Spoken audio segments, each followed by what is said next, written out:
Welcome back. Google ads A to Z সিরিজের আরেকটি নতুন ভিডিওতে আপনাকে স্বাগতম। আজ আমরা ক্যাম্পাইন সেটিং সম্পর্কে জানবো।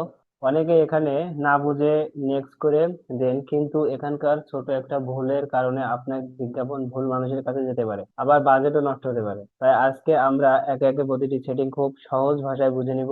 চলুন শুরু করি। এখন আমরা ক্যাম্পাইন সেটিং এ আছি। এখানে আমরা ঠিক করে দিই আমাদের বিজ্ঞাপন কোথায় যাবে, কাদের কাছে যাবে, কখন যাবে এবং কোন ভাষার মানুষের কাছে যাবে। এখন একে একে সব অপশন দেখি। প্রথমে আছে নেটওয়ার্ক। এখানে গুগল জানতে চাচ্ছে আপনার বিজ্ঞাপন কোথায় দেখাবে। যদি শুধু গুগল সার্চে বিজ্ঞাপন দেখাতে চান তাহলে শুধু সার্চ রাখুন, তাহলে শুধু Google search partner network recommended এটাতে রাখুন। আর যদি সার্চ পার্টনার বা ডিসপ্লে নেটওয়ার্কে দেখাতে চান তাহলে সেগুলো চালু করতে পারেন। তো আপনার প্রয়োজন অনুযায়ী এটাতে টিক মার্ক দিবেন। এরপর হচ্ছে লোকেশন। আমরা এখন লোকেশনে আসার পর এখানে তিনটা অপশন আছে, এল কান্ট্রিজ এন্ড আমরা আমাদের দেশটা সিলেক্ট করতে পারি অথবা ইন্টার অ্যানাদার লোকেশনও সিলেক্ট করতে পারি। তো আমি ইন্টার অ্যানাদার লোকেশনটি সিলেক্ট রাখি। এখানে আপনি যদি আপনার যে কোনো দেশ সার্চ করেন, এভাবে সার্চ করে দিলে আপনি এখানে আপনার টার্গেটেড লোকেশনের পাশে তিনটা অপশন পাবেন, ইনক্লুড, এক্সক্লুড এবং নিয়ার বাই। এটা অর্থ হচ্ছে ইনক্লুড হচ্ছে আপনি রাখতে যাচ্ছেন, এক্সক্লুড আপনি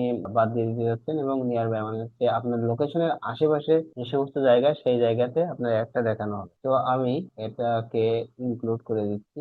দেওয়ার পর আরেকটা অপশন হচ্ছে অ্যাডভান্স সার্চ। অ্যাডভান্স সার্চ আসার পর আপনি ম্যাপ থেকে দেখে দেখে বাদ দিতে পারবেন এবং রাখতে পারবেন। ইনক্লুড এক্সক্লুড এখান থেকে করে দিতে পারবেন। তো এখানে আপনি সার্চ করলেন ইউনাইটেড স্টেট, এখানে আপনি ইনক্লুড করলেন, চলে আসো। এভাবে আপনি সেভ করে অনেক সুন্দরভাবে আপনার প্রয়োজন অনুযায়ী নেটওয়ার্ক লোকেশনটা সিলেক্ট করবেন। এখন আসি ল্যাঙ্গুয়েজ। ল্যাঙ্গুয়েজটা আপনি যদি মাতৃভাষা ইংলিশ হয় তাহলে আপনি ইংলিশ রাখবেন এবং বাংলাদেশের জন্য আপনি যেটা করবেন সেটা হচ্ছে বাংলাও দিবেন, ইংলিশও দিবেন। বাংলা বাঙালি সিলেক্ট রাখবেন। তো এটা সিলেক্ট রাখার পর এই যে অটো সিলেক্ট হয়ে গেল।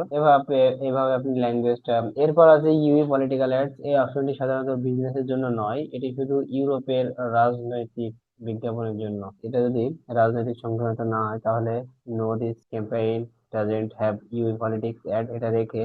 এরপর আছে অডিয়েন্স সেগমেন্ট। এখন আসি অডিয়েন্সে।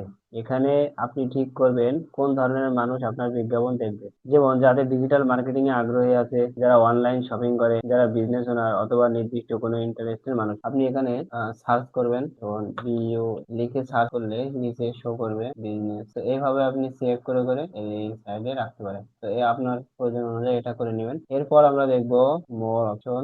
মোর সেটিং এ আসলে আমরা এখানে দেখছি অ্যাড রোটেশন। তো অ্যাড রোটেশনে আসার পর আপনি এখান থেকে এখানে আছে অ্যাড রোটেশন।